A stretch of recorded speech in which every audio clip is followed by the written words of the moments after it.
अगर आपको पार्टिसिपेट करना है तो आपको अभी रजिस्टर करना होगा, यानी कि अभी आपको काउंसलिंग फी पेमेंट करनी होगी। हेलो एवरीवन, जैसे कि आप लोगों को पता होगा कि कल आपका रैंक कार्ड रिलीज कर दिया है आईसीआर वालों ने, एंड उसके साथ साथ आपका काउंसलिंग शेड्यूल भी इन्होंने रिलीज किया हुआ है। बहुत सारे स्टूडेंट्स पूछ रहे थे कि भैया काउंसलिंग का शेड्यूल कैसा होगा, कब काउंसलिंग स्टार्ट होगी, कब रिजल्ट डिक्लेयर होंगे। तो आज हम इस वीडियो में कंप्लीट काउंसलिंग शेड्यूल के बारे में डिस्कस कर रहे होंगे कि आपकी काउंसलिंग कब तक चल रही होगी, फर्स्ट राउंड कब होगा, सेकेंड राउंड कब होगा, एंड कितना टाइम का गैप आपको मिलेगा बीच में एक राउंड, एंड कब तक आप प्रेफरेंस लिस्ट भर सकते हैं, प्रेफरेंस लिस्ट लॉक करने के बाद क्या भर पाएंगे या नहीं भर पाएंगे। तो इन सारे क्वेश्चंस का जवाब आपको इस वीडियो में मिल रहा होगा। तो अगर आप चैनल पर नए हो तो चैनल को सब्सक्राइब जरूर कीजिएगा ताकि फर्दर की जो भी वीडियोज हो वो आपको जरूर मिलती रहे। बाकी अगर आप चैनल पर पहले से हैं तो वीडियो को लाइक जरूर कीजिएगा, आपका एक लाइक ही हमारे लिए काफी होता है। अब बात करते हैं शेड्यूल की। तो एनटीए वालों ने सबसे पहले आपका जो रिजल्ट रिलीज किया वो 15 जुलाई को इन्होंने रिजल्ट रिलीज किया था आपका सीयूईटी का। उसके बाद इनको रैंक कार्ड रिलीज करने में 3 महीने लग गए, एंड फाइनली इन्होंने 10 अक्टूबर को अपना रैंक कार्ड रिलीज किया। एंड उसके साथ साथ ही इन्होंने काउंसलिंग शेड्यूल रिलीज किया था। काउंसलिंग फी पेमेंट का ऑप्शन आपको दिया गया है। अगर आपने अभी तक फी पेमेंट नहीं की है तो सबसे पहले तो अपनी काउंसलिंग फी पे करो, उसके बाद ही आपको प्रेफरेंस लिस्ट भरने का ऑप्शन दिया जाएगा। एंड ध्यान रखना, जो लोग फी पे करेंगे वही काउंसलिंग में पार्टिसिपेट कर पाएंगे। अगर आप फी पे नहीं करते हैं तो आप काउंसलिंग में पार्टिसिपेट नहीं कर पाएंगे। दूसरी सबसे इंपॉर्टेंट चीज कि जो स्टूडेंट सोच रहे होंगे हम फर्स्ट राउंड में पार्टिसिपेट नहीं करते हैं, सेकंड राउंड में करेंगे या थर्ड राउंड में करेंगे, तो भूल जाइए। अगर आपको पार्टिसिपेट करना है तो आपको अभी रजिस्टर करना होगा, यानी कि अभी आपको काउंसलिंग फी पेमेंट करनी होगी। एंड इसके बाद आपको ना तो फर्स्ट राउंड में मिलेगा मौका, ना सेकंड राउंड में मिलेगा, ना थर्ड राउंड में। तो जो स्टूडेंट सोच रहे होंगे कि अभी हम नहीं करेंगे बाद में कर रहे होंगे, तो ऐसा कोई भी ऑप्शन इसमें नहीं है।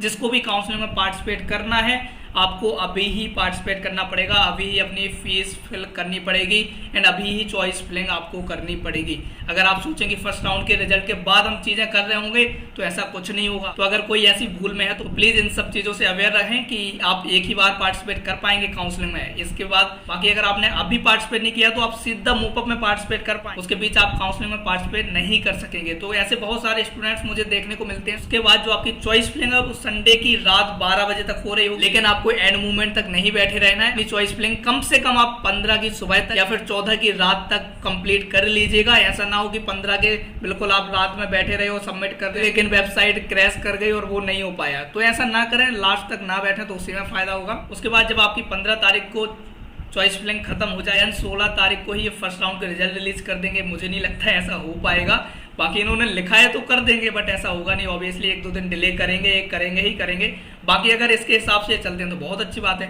फर्स्ट राउंड के रिजल्ट में आपको पता चल जाएगा कि आपको कॉलेज मिला है या नहीं मिला है। जिन लोगों को कॉलेज नहीं मिला होगा उनको कुछ नहीं करना है, वो अपने आप फर्दर अपग्रेड हो जाएंगे सेकंड राउंड के लिए। लेकिन जिन स्टूडेंट्स को कॉलेज मिला होगा उनको बहुत कुछ करना है। क्या क्या करना होता है वो हम अलग वीडियो में डिस्कस करेंगे। जब फर्स्ट राउंड का रिजल्ट आएगा तभी सारी चीजें डिस्कस कर लेंगे कि आपको क्या क्या करना है। बाकी इन्होंने लिखा हुआ है कि end of online document uploading by the candidate, इसका मतलब है कि ये लोग फिर से डॉक्यूमेंट्स मांगने वाले। तो काफी स्टूडेंट्स पूछ रहे थे कि क्या हमें फिर से डॉक्यूमेंट अपलोड करने पड़ेंगे, तो जी हाँ, आपको डॉक्यूमेंट अपलोड करने पड़ेंगे। उसके बाद यूनिवर्सिटी वाले आपके डॉक्यूमेंट वेरीफाई करेंगे। अगर कोई डॉक्यूमेंट उनको मिसमैच होता हुआ दिखेगा तो वो आपको नोटिफिकेशन डालेंगे, रीसबमिशन का फिर से टाइम देंगे, एंड देन आप रीसबमिट करेंगे, देन फिर से उनको वेरीफाई करेंगे। जब आपका पूरा वेरिफिकेशन कंप्लीट हो जाएगा फिर आपको फी ऑप्शन मिलेगा, फिर आप फी पे कर रहे होंगे। देन उसके बाद आपके पास ऑप्शन रहेगा कि आप अपग्रेड के लिए जाना चाहते हैं या फिर सीट लॉक करना चाहते हैं। तो जो कॉलेज मिला है वो पसंद आ गया तो सीट लॉक कर दीजिएगा, अगर नहीं पसंद आया तो आप अपग्रेड के लिए जा सकते हैं। हमारा काउंसलिंग प्रोग्राम अभी रनिंग स्टेटस में है, एंड काउंसलिंग प्रोग्राम हमारे ऐप पर ही चल रहा है। आपने हमारा ऐप अभी तक डाउनलोड नहीं किया तो सबसे पहले आप हमारे ऐप को जरूर डाउनलोड कर लीजिएगा, वो काउंसलिंग में आपकी बहुत ज्यादा हेल्प कर पा रहा होगा। एंड दूसरी चीज, अगर आपको प्रेफरेंस लिस्ट बनानी नहीं आ पा रही है एंड आपको लगता है कि आप ये चीजें नहीं कर पा रहे होंगे काउंसलिंग की, एंड आपको इस झमेले में नहीं पढ़ना है, तो आप चाहे तो हमारा पर्सनल काउंसलिंग प्रोग्राम ज्वाइन कर सकते हैं, जिसमें हम आपकी सारी चीजें करवा रहे होते हैं, चाहे वो प्रेफरेंस लिस्ट बनाने से रिलेटेड हो या फिर आपके कॉलेज में एडमिशन तक जाने के लिए। काफी सारी चीजें होती हैं इस काउंसलिंग प्रोग्राम। तो अगर आपको लगता है कि आपको इसकी नीड है तो आप ज्वाइन कर सकते हैं। आई होप कि काफी ज्यादा हेल्प कर रहा होगा आपकी। फर्स्ट राउंड की सारी चीजें खत्म हो रही होंगी आपकी 27 अक्टूबर तक। उसके बाद सेकंड राउंड का रिजल्ट आएगा 30 तारीख को। देन उसके बाद फिर वही सारी प्रोसेस होगी, document uploading, verification and all. तो ये सारी चीजें सेकंड राउंड की 9 तारीख तक चलेंगी। थर्ड राउंड का आपका जो रिजल्ट फिर से 13 तारीख को आएगा। देन वही सारी चीजें जो फर्स्ट राउंड में हुई थी, जिन लोगों को कॉलेज नहीं मिला था और अभी मिला होगा सिर्फ उन लोगों को ही ये सब करना पड़ेगा। लेकिन जो अपग्रेड के लिए चूज कर रहे होंगे और डॉक्यूमेंट पहले ही वेरीफाई कर रहे होंगे उनको दोबारा बार बार ये सब वेरीफाई करने के चक्कर में नहीं पड़ने। उसके बाद थर्ड राउंड आपका खत्म हो रहा होगा 20 तारीख को। देन उसके बाद फोर्थ राउंड का रिजल्ट आएगा 23 नवंबर को। एंड फिर से वही सारी चीजें होंगी, आपके document upload and verification and all. सिर्फ उन्हीं को करना होगा जिनको 4th राउंड में पहली बार कॉलेज मिला होगा। अब बात आती है कि 4th राउंड में जो कॉलेज मिला है उसके बाद क्या अपग्रेड होगा, तो कुछ नहीं होगा।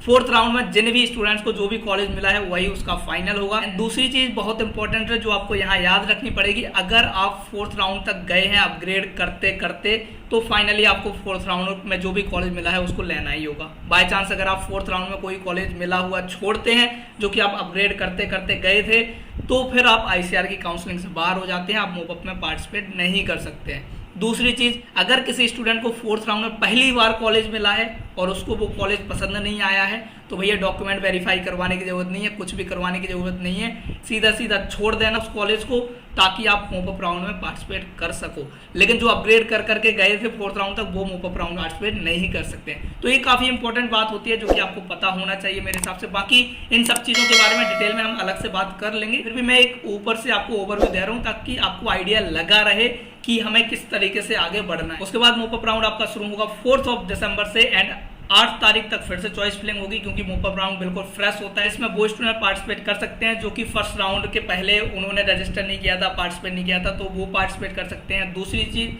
जो स्टूडेंट्स कॉलेज छोड़ देते हैं डायरेक्टली कॉलेज मिलने के बाद ही, वो स्टूडेंट पार्टिसिपेट कर सकते हैं। वो स्टूडेंट पार्टिसिपेट नहीं कर सकते हैं जो कि अपने डॉक्यूमेंट वगैरह सब वेरीफाई करवा के रखे होते हैं, उसके बाद अपडेट कर करके दूसरे कॉलेजेस में जाते हैं, फिर कोई कॉलेज मिला और फिर छोड़ दिया और फिर चाहें कि हमें मूवअप में जाएं, तो ऐसा नहीं होता है। वो स्टूडेंट नहीं जा सकते हैं।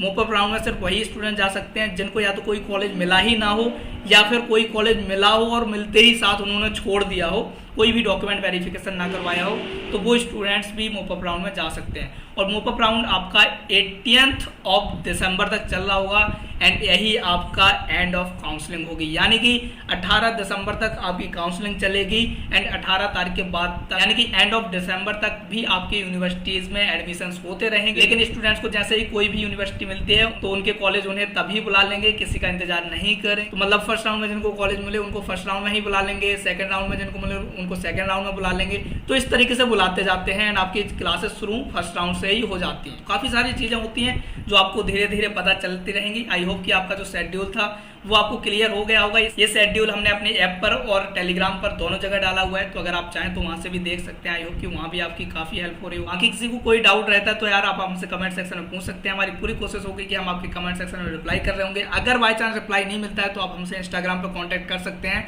वहां आपको रिप्लाई मोस्ट प्रोबेबली बहुत जल्दी मिल जाए। तो दैट्स ऑल यार, बाकी मिल रहे होंगे अगले वीडियो में, तब तक चलते हैं, बाय।